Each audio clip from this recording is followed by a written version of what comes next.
This Day Live, the Sunday talk show here on the Arise News channel. The panelists on today's show are Jide Ologun, legal practitioner and national development advocate, and Opeyemi Adamolekun, executive director. Enough is enough. Good to have you on the program. Thank you. Well, we've had three guests, Senator Jules Okalu, who commented on quite a number of issues, beginning with the tax reform bills before the National Assembly, and the issues of national integration, whether or not President Tinubu is carrying everybody along or not, and also security, particularly insecurity in the Southeast, and what should be the responsibilities of the governors. And also, we talked about Simon Ekpa and all the other stakeholders in making sure that this country is secure and safe and well for everyone. And then we have Jesutega Onokpasa, who is still very critical of the fact that President Tinubu has been giving appointments to some of his staunchest critics and ignoring members of the All Progressives Congress, persons who, in his reckoning, worked to ensure his victory. Worked very hard. I should add that one.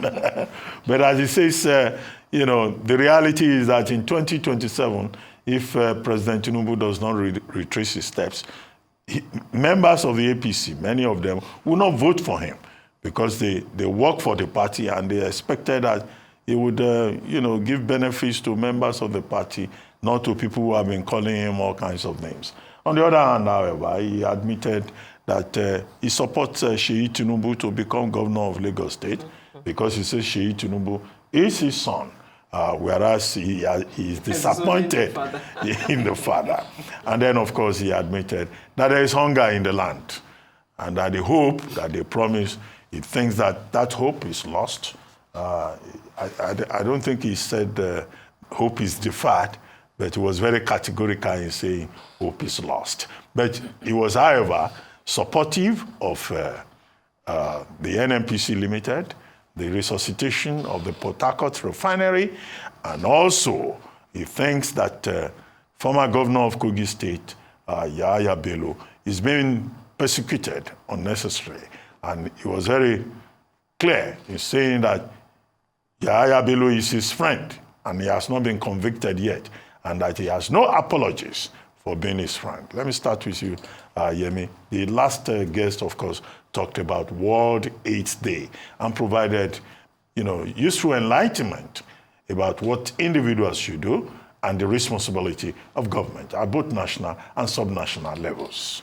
Yemi. I'll start with that, and I think it is a testament to how far the world has come from a time when having HIV was more or less a death sentence to now that people live very functional lives with it. Care can be expensive, depending on what and where, but the fact that care is available and it's not the end. And I think also the kind of interesting progress of how, especially in the West, how same-sex relationships have become normalized, which was the initial start of the spread, is also, I think, has something to do with where we are now. I'll move to Mr. Jesu. Tega. Onokpasa.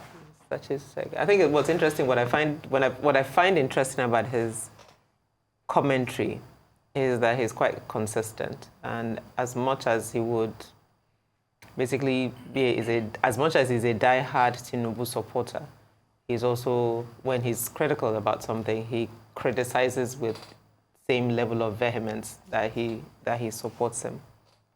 I'm really not quite sure that's part of the challenge of this country, a blind support for Seyi because what?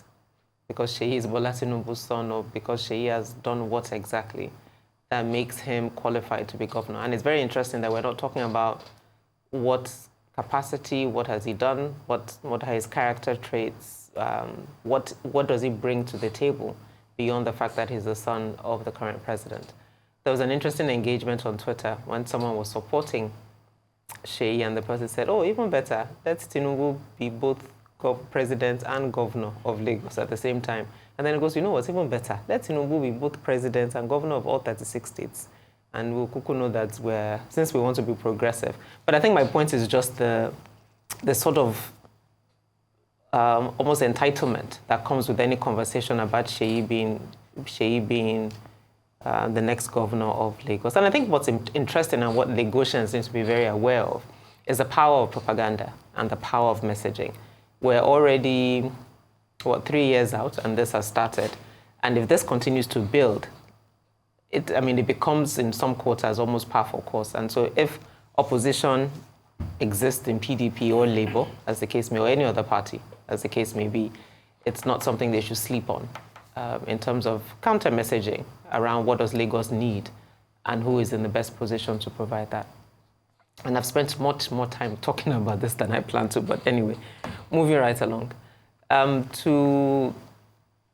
think his point about the refineries, I didn't quite get. That yes, we're producing, but we're not, it's not as if it's immediately that people will start lifting fuel. It takes a little time. Yes. Okay. I'm not an expert, but I think that's really part of the challenge of this administration. I don't know if he talks about it when he criticizes it, but there's a fundamental distrust of government because government says one thing, does another. So citizens shouldn't be blamed for not expecting much, for doubting when you say you've made progress. And I like the way he framed it. Criticize him when he's done bad, but give him credit when he's done well. But you can only give someone credit for something that you're quite clear about. So yes, the refineries are working, but what does that mean for me? And you're saying it will take time. How much time? What does that look like? One of the things that we haven't addressed, if we tie that in, for example, to this removal of subsidy, it's shown very clearly that the numbers of consumption that has been bandied around in the country for many years is clearly a lie. But the people who sit on top of those institutions that have been lying for many years continue to have jobs. So if citizens don't quite trust what government is saying or doing, they really shouldn't be blamed for it. And I'll land on the tax bill and the interesting clip that was shown from the floor of the Senate of the two northern senators basically having a hissy fit, I would call it, on emotions rather than discussing the fundamental issues. From the way I see it, I think what this administration is trying to do is that if we have, per our constitution, some things that are concurrent and exclusive, why is our tax regime not in alignment with that?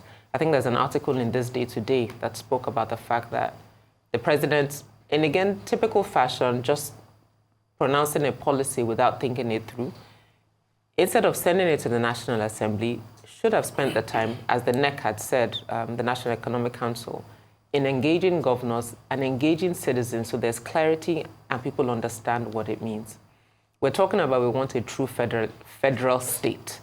Then if we want a true federal state, then states should be responsible for what they produce and be able to get the benefits therein.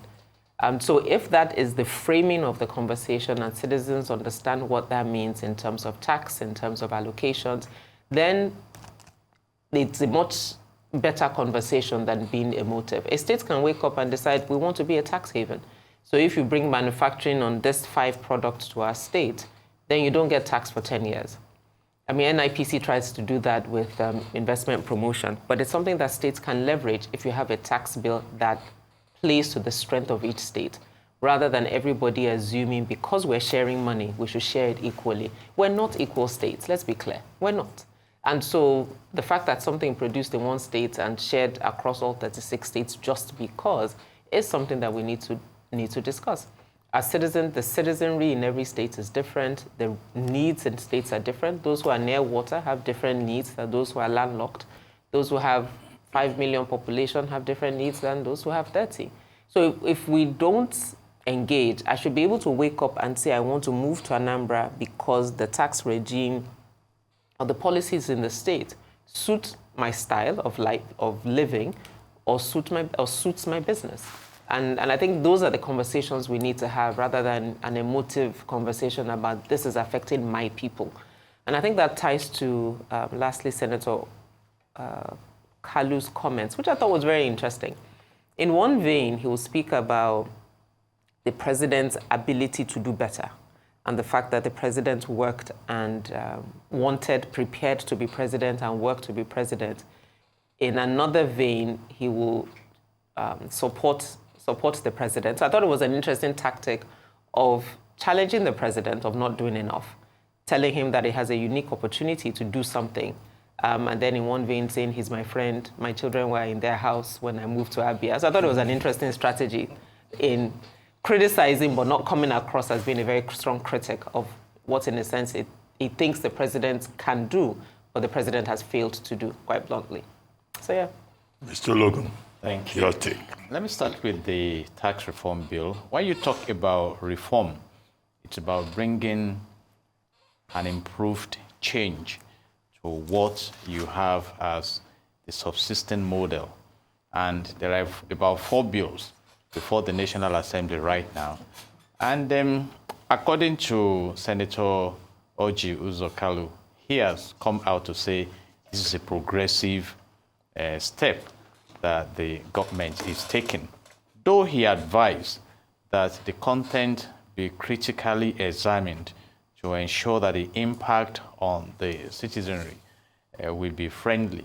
And I tie to that because if you recall the Petroleum Industry Bill, that took a long time and eventually crystallized into the Petroleum Industry Act, and there were a lot of promises made that it's going to make everything easy in that sector of our national life. But today, we can see that the hardship has been strengthened rather than bringing relief to the citizens. So I am asking that the senators should go beyond the emotions and look critically at the contents of the bill and think it through by what we call consequences and management. And on the strength of that, I also align with the position of some of the senators from the northern part of the country. You talk about Senator Ondume and others who are saying that this may affect their people. In fact, Governor Zulum of Borno State came out squarely that you further impoverish their people. But again, I've read about the Arewa think tank saying, oh, this is the best thing that can ever happen because it will challenge the northern part of the country to become creative and engaging in being productive. And I think that is the way to go. There's what we call fiscal federalism. And we also have the allegations that of legalization of the whole process. And I think that is not new, given the fact that when the former president came to office, the issue of Ruga occupied the space, grazing routes and things like that. So I think we need to come to the point when our consideration is national interest. And if you look at Section 4 of the Nigerian Constitution 1999 as amended, it says clearly that National Assembly shall make law for the peace, orderliness, and good governance in Nigeria. But here, some are also concerned that this process is taking a fast move because when you talk about translating bills to a law, there are about 11 steps originating of the bill. And this bill originated around September 2024. So it's not something new before the National Assembly. Then you talk about the initial review, the gazetting of the bill, the first reading, second reading, committee stage, which is where the bill is heading now, where the public can express their opinions. You talk of the third reading, the clean copy, the concurrence, and you forward it to the president for assent. And from what we are seeing, it appears that the National Assembly is willing to go ahead with this. But please consider the interest of the nation before you do this, because this nation needs a very quick intervention. And that takes us to the Port Harcourt Refinery. And I've monitored the comments on, and I must congratulate the country for at least reviving one of the refineries, because I recall that particular Port Harcourt Refinery must have come on stage in 1965, and then we have others. So now we are producing. But from what I'm reading about those arguments, NNPC is saying that right now the price engaged is the Dangote price, that they are still fine-tuning the processes to even open their portal for purchases and things like that. I just hope that at the end of it all, it should become affordable for citizens to have access to energy, because that is an aspect. Because I read a report saying that the price that you're going to take is about 1,030 naira or so. How much was it, when this government came to office? We need to look at that. If something has shot up to 1,600 and you are now celebrating that it has been brought down to 1,550, it's not where we started. You look at the hardship, you see, and that is why I appreciate my learned colleague who came out to shout about the food situation in the country, and I quite agree with that there's hardship in the land, and it's not rocket science to grow. And that is why I'm saying also, beyond this tax reform, can states become more creative and see how they can attend to the challenges that we have in the country? And I hope that the northern governors will come together and begin to discuss what is critical. And what is it? Insecurity in that region, and also in the southeastern part of the country. I recall that when this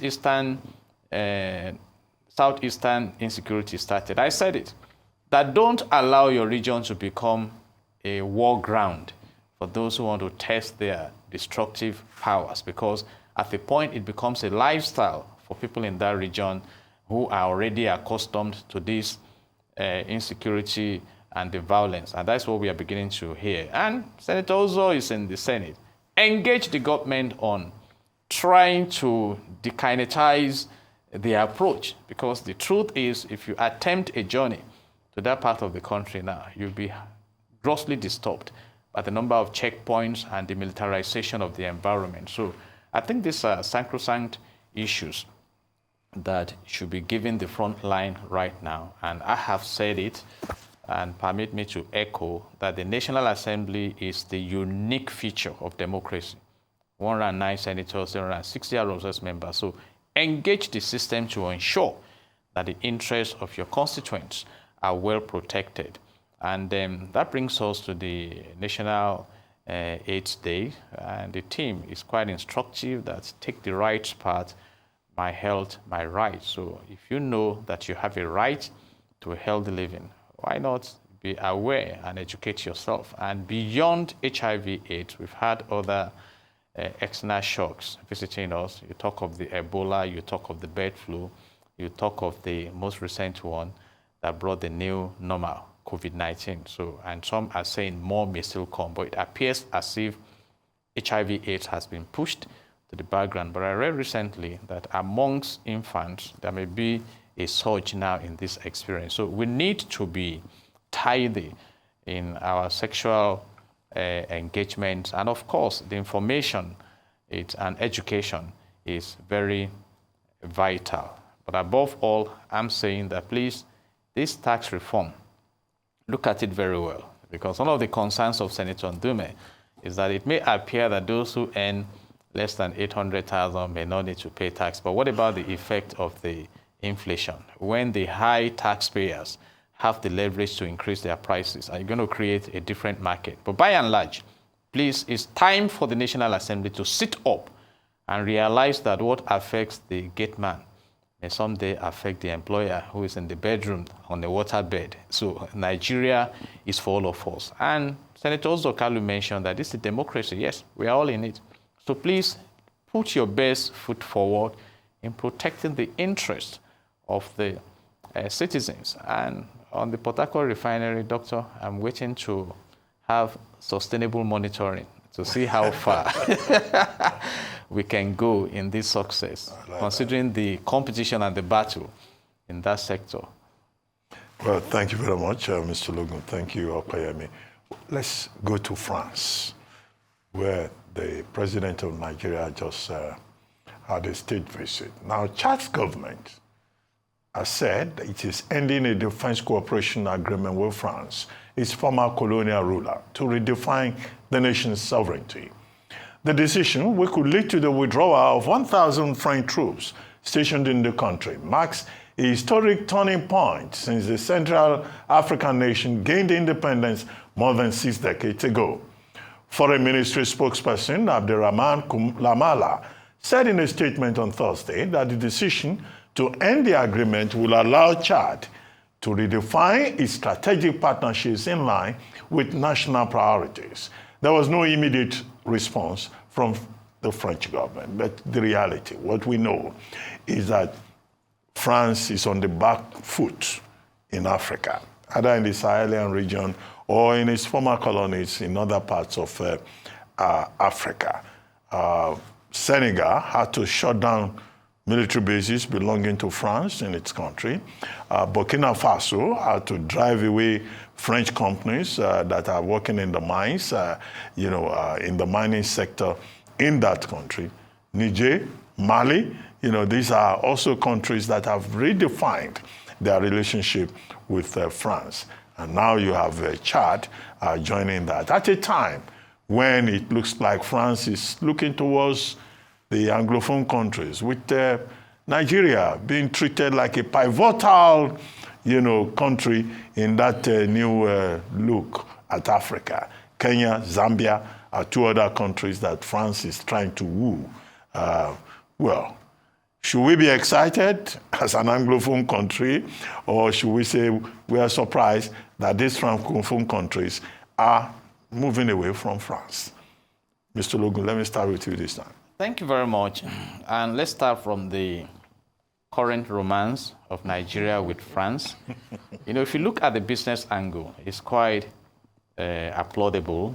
Some banks are opening businesses there. We are beginning to have a collaboration with France. But I hope that diplomatically, we should be able to discern what is going on there. We just spoke about Chad now, telling France that you need to withdraw.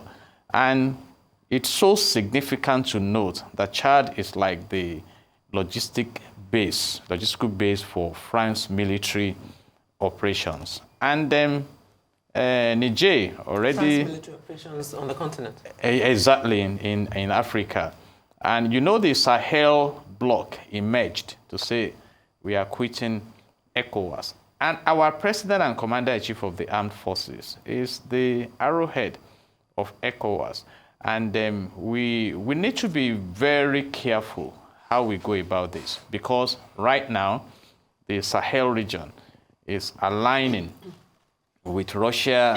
Then Turkey is also finding a way into that region with the UAE. So where are we going to stand? And Chad is saying that we need to defend our sovereignty, that we've been your puppet for so long. And it's really a shocking encounter for France. And again, let's say this, there is a school of thought that is of the perception that our romance with France may be based out of business concern, that there is a Mughal that has an empire in France that may be a go-between between the president and our president. And I think right now... Doesn't that sound like a conspiracy theory? Whatever it is. But, I mean, what's conspiracy there? Does Shaguri exist? Yes. Does Shaguri have ties with France? Yes. Does Shaguri have ties with Tinubu? Yes. So what's the conspiracy there? Before the swearing into office, the president... Sorry, was Shaguri seated at the table when they just went? Yes. So, the president, I think he frequents France. One would have expected, even as elected president, that it should be UK, but... Why? Do you know why he goes to France? I'm just... Conspiracy again. There you go. No. I'm not trying, sorry, I'm not trying to be funny. Okay. Because the point was an assumption that because we're a former British colony, that he should go to the UK. But if there's Not exactly. No, isn't that what you were implying? No. You see, and we need to understand this. So what's the parallel you were making, that you would think he would go to the UK? The president has a choice of where to collaborate. Yeah. You know what I mean? And for students of international relations and diplomacy, right now, France is trying to maintain a balance in the African territory.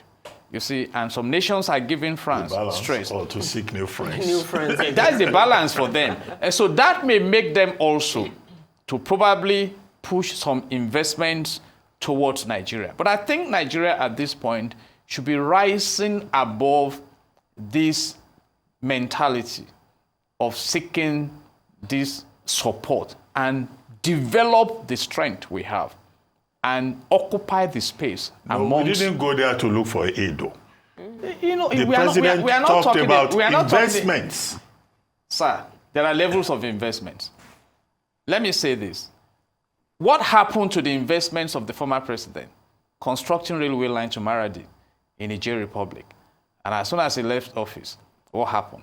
Was a the junta. But was the railway needed? Let's even start with that. If I even read at the time that NNPC was planning to start establishing fuel stations in the Niger Republic to curb smuggling. So what I'm saying is that let's see how we can develop what we have locally. Fantastic international relations that the president is embarking upon, have mentioned it, opening of businesses there.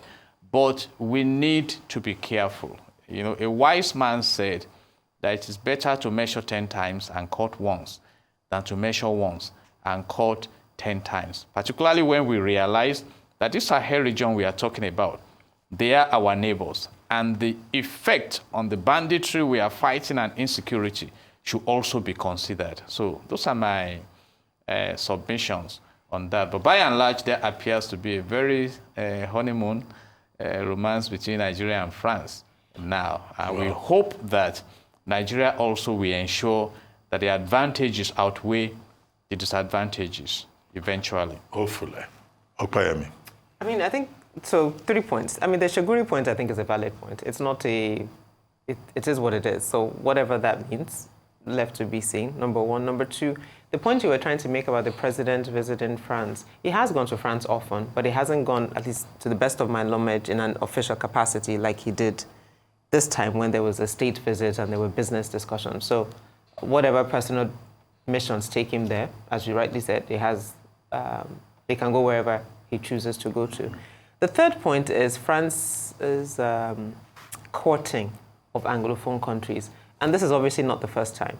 But what's interesting for me is if we think about when Macron came to Nigeria, so there's that whole very entertainment angle to it, his visit to the shrine, and I think it was around that time that the Mike Adenuga Center was launched. And I guess maybe to your point, what has happened since then? French hasn't become any more part of Nigeria's lifestyle or scene. It's not that there are more French clubs, people are learning French. It's not that France as a country is any more interesting to Nigerians. And I think for me, what I even find kind of very interesting is that the Mike Adenuga Center has become quite a venue for events. It's quite a nice venue. But I mean, I dare say that probably 9 out of 10 events that happen there are in English. So it's I'm not quite sure France quoting from a cultural influence side, how far that has gone. Now, I know part of the conversation is the French government funding the fiber optic cable that's being laid across the country. So there's that. We now have 2 banks who've gone to open branches in France. Zenith Bank and United Bank for Africa. Now, and it's interesting what the basis of that is. I will be very interested in the data that supported that opening rather than, because I mean, there's some decisions that you take not necessarily because it's viable, but for something else. So it'll be interesting what data led to those 2 banks in particular deciding that France was a good place to go to. So it'll be interesting to see. I think ultimately what these discussions or meetings lead to is if a country is very clear about what is in it for me. And this is, I guess, to your point, Mr. Ologun, that if Nigeria has a clear agenda, clear strategy of what a French relationship looks like, that will be interesting. And then lastly, I think it is wise on the part of France to court Nigeria at this point in time, given the role of the president in ECOWAS and the fact that the normal allies are pulling away. And it'll be very interesting to see what moves then get made in the next few months based on the back of this, especially since Nigeria didn't play a very good role in both the Niger crisis and also in the ECOWAS countries and how that has played out. Well, if I may just comment on some of the points you made. The first one is about Macron. You said he visited Nigeria, went to the shrine. Well, actually, he was there in 2002 at the French embassy in Abuja as an intern, as a student of... 2002, then was 2002, not 2000. Okay, 2002. There we Yes, go. when Okay. he was a student remember at that. Yes. National École d'Administration. He came here to come and do his internship. Then he came back in 2018, a year after he had been president, and he wanted to listen to Fela's music. And he went to the New Africa Shrine. 6 years ago already? Yes, 2018. Wow. He came back here, and that was a big event. And then, of course, your point that you made that, okay, along the cultural line, I think Nigeria, having Francophone neighbors, should make the learning of French compulsory. Many of our neighbors they are bilingual citizens. Yes. They speak English, they speak French, but in Nigeria, French, learning of French is an optional thing. Yes, and I think that if we're talking about integration in Africa, in West Africa, maybe Nigerians should be made to make a little more effort to be able to speak the language across the border. I think this is when the awareness is being reawakened. Because Awareness you on know whose also part? that the Mr. Ologun, awareness on Anglophone, whose part? or this French influence, the languages, and it may interest us to know that even the Chinese have been pushing the languages within Nigeria. Of course. Of course. For this integration. Because, and also there had always been this, I don't want to call it competition, but demarcation between the Anglophone countries and the Francophone countries. But right now, as the world is stepping forward, wherever you can move to find a collaboration, why not? But then Nigeria will tell you, let's focus more on our own language now so that we can save our culture from enculturation. So it's neither here nor there. But my concern is that just as King Pharaoh got involved with Joseph to save his people from an impending famine in the land, our moves should be towards enhancing the fortunes of Nigeria. Because the child we are talking about also got independence about 10 decades ago, and they are now saying, how can we redefine our sovereignty and move in the direction of developing a template that will benefit our people? So in whatever moves we make, the interest of the nation should be on the front stage. Well, let's take one more foreign topic and then we're done. Australia's parliament has passed a law banning children under 16 from using social media, one of the strictest regulations targeting the platforms in the world. The law, which was passed by the Senate on Thursday, voting 34 votes to 19, requires social media platforms like Instagram, Facebook, and TikTok to prevent those under 16 from having social media accounts. Failure to do so could result in fines of up to 50 million Australian dollars or 32.5 United States dollars. Prime Minister Anthony Albanese championed the legislation and rallied parents to support the bill. Before the vote in Parliament, Albanese had said social media was a platform for peer pressure, a driver of anxiety, a vehicle for scammers, and worst of all, a tool for online predators. Yemi Adamolekun, do you agree that it's a tool for predators? No, but it is. And I think it's interesting that a country has now, as you rightly said, taken that out of the hands of parents. Because ideally, how parents have controlled it is giving their children dumb phones until they're older, so they are not able to access, and it limits that. But there's obviously pressure. So your child is the only one in a group where all her friends or his friends have social media-enabled phones. But I think it'll be interesting to see how it's enforced. I haven't paid attention to the details of enforcement and what that would look like. It'll also be interesting to see how the platforms respond. And then thirdly, it would be interesting to see how other countries respond. But it certainly is, the studies are bound of children who feel inferior, who go into depression, who want what other people have just because of how social media algorithms play on your emotions and your fears at the same time.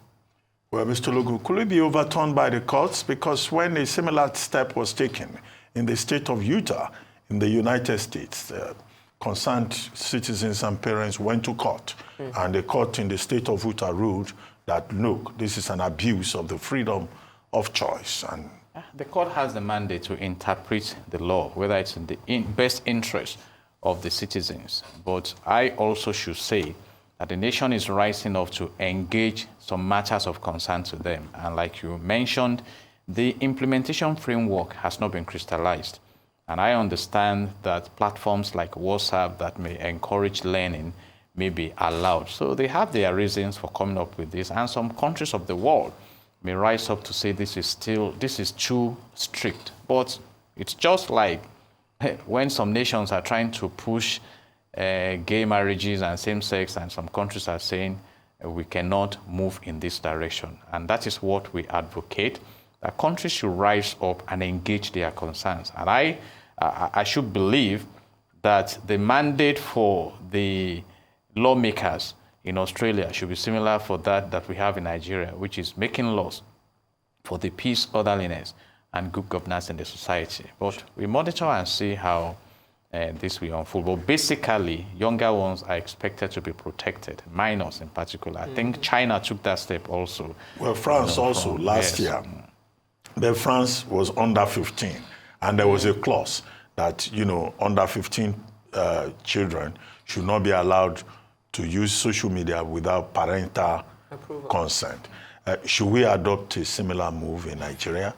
Just to say children should not have access to social media. What do you think as we wrap up? Who will be adopting it? The National Assembly, because they have to make laws around it. Exactly. Basically, that's what we call that somebody should come with the it. Grand Come up with Symphony a what similar Nigerians bill. are dealing with. I think we have ignored the psychology of children. I think, Doctor, you were the one saying that on the platform, they were addressing young ones that go and die. Somebody was trying to search for something, and the response is go and die, go and die. And some people romanticize death as if, and that's why the suicide rate in some countries is high. So we need to respect that psychology. We need to respect their psychology. And implementation will be my concern. Like, even if we pass the bill. Like in Nigeria. We can't implement even more like life and death. Well, this is also life and death, really. But our implementation framework in Nigeria is quite bad. So, and one of the concerns in Australia is that online is taking over. In the past, you read books, you go to parks, you go to swimming pools, you go to the cricket court. Thank you very much, Mr. Ologun. Thank you. God, sir. Opeyemi, Adamolekun. You've been watching This Day Live, the Sunday talk show, here on Arise News. I'm Ruben Abati from my entire team here in Lagos. It's bye for now, and thank you very much for watching.